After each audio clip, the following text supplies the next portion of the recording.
He said I died twice on the operating table. And he said the next time, he just knew I was gone, so he let my wife come in to kiss me. But her goal was not to kiss me, she was to pray. And she came in and started praying. And about 2 hours later, they went out and thanked her, because they just knew I was going to die. Sumter Today is presented by USC Sumter and McLeod Health. Robert Johnson, former captain with the state prison system.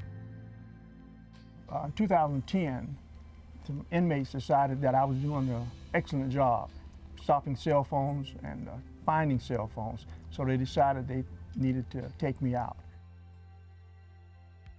They got one of the ex-inmates, paid him $6,000 to kill me, which actually I'm offended. I thought I was worth at least 10, you know?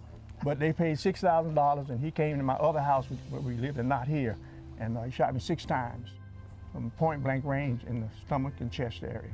And they thought I was dead, but I lived. I've got severe injuries, and it was my goal that as long as I can speak, I'm going to advocate for this. One of the most dangerous weapons in a prison is a cell phone. You could think of all the criminal acts that they can engage in outside of the fence of the correctional institution. Merle Smith, I'm Speaker of the South Carolina House of Representatives and current representative of District 67 in Sumter. He appeared before us when we were trying to approve money for some technology to make prisons more safe and prevent contraband. And he gave this compelling story that you heard. You could hear a pin drop in the room after he presented his story. And at that point, it emboldened everybody to try to find a solution. So what we did was to continue trying to find a way to work with the telecommunication providers and also working with the FCC to find a solution to stop the proliferation of cell phones in the prisons. Brian Sterling, Director of the South Carolina Department of Corrections.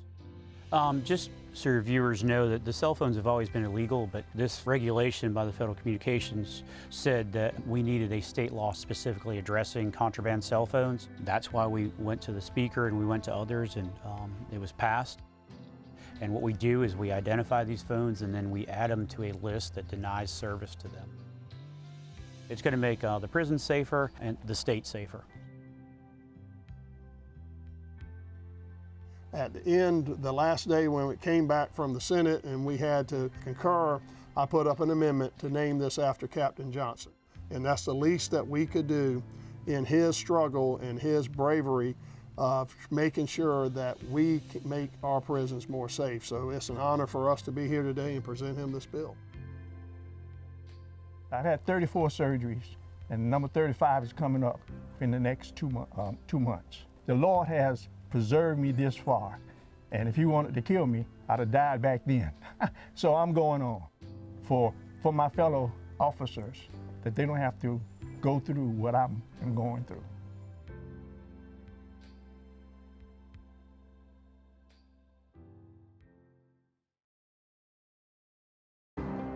We don't always know what lies ahead or what life has in store for us.